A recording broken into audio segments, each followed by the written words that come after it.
بقول لك ايه، اوعى تاخد فري وتسمع دكتوره يارا ديت وتاخد لي فري كل اسبوع ولا اسبوعين، هتتخن.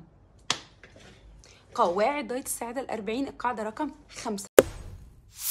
خد فري، ما تحرمش نفسك، كل وجبه كل اسبوع، وجبه واحده بس لحد ما تشبع، وبعديها خد حاجه حلوه.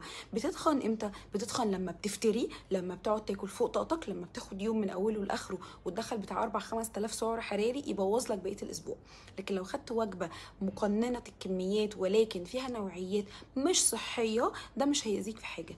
لو مشيت بقاعده 80 20، 80% اكل صحي، 20% اكل غير صحي، واحنا هنعمل الاقل من ال 20% في الاسبوع اللي هي وجبه، احنا كده مش هنتحرم، وهناكل برضو الاكل اللي غير صحي تماما بس بيوحشنا، وفي نفس الوقت هنتبسط وهنخس. ده غير ان احنا طول الاسبوع في دايت السعاده اصلا بناكل محشي وبشاميل عادي جدا، ولكن برضو ساعات النفس بتشتاق للحاجات البايظه، الحاجات اللي من بره المدهننه الجوسي دي، فعادي نقدر ناخدها مره في الاسبوع. اهم حاجه ناكل لحد ما نشبع، ما نزيدش عن احتياجنا.